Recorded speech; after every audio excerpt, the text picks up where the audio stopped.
Good evening. How's everyone today?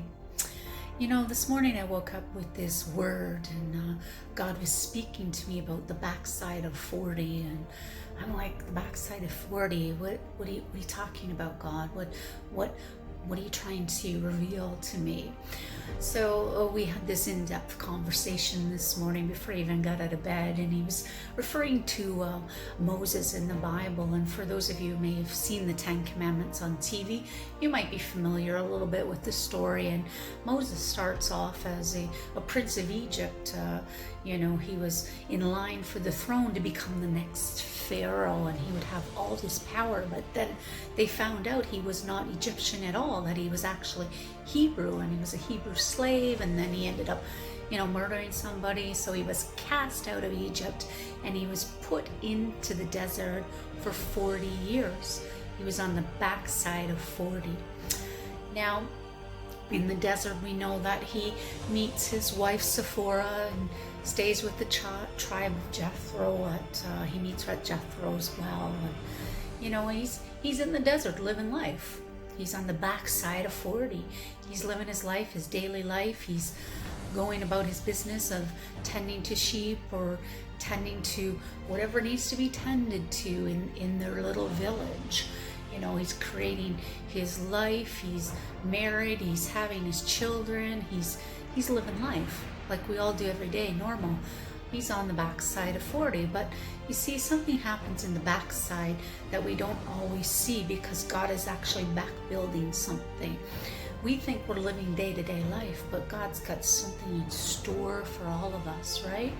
So here he is, and just one day he's like, he sees that burning bush up on the mountain. He doesn't know it's a burning bush at the first point, because they just know that God rests upon the mountain, and when God's there, he shines. The whole mountain glows. It's the glory of God resting on the mountain. So Moses decides he's going to go up and he's going to meet this God, right?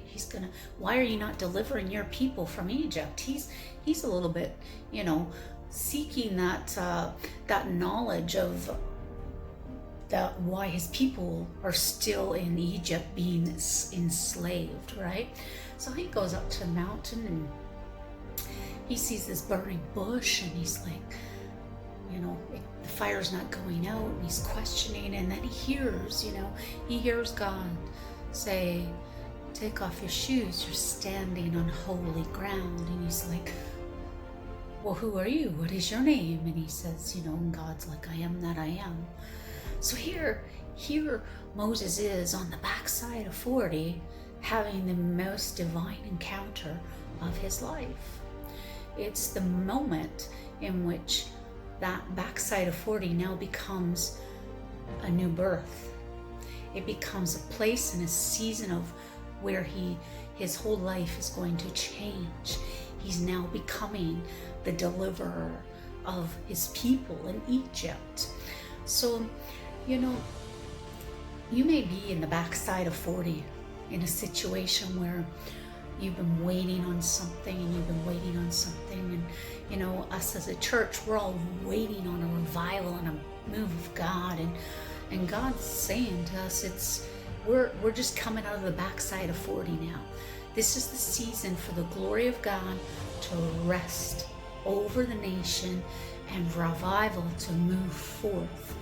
It's a time in the season for the resurrection of the hearts within the church and within all of God's people.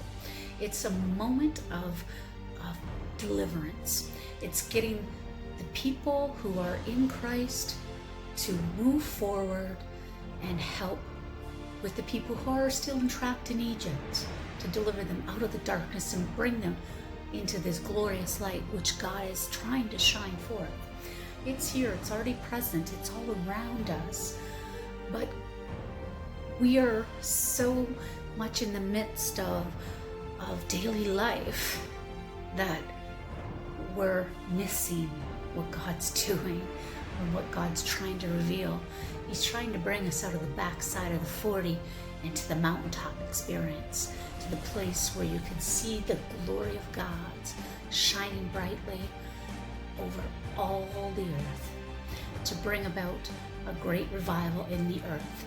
So today, I just want to encourage you and tell you it's time to come out of that backside of 40. God bless you and enjoy the rest of your evening. Love you all.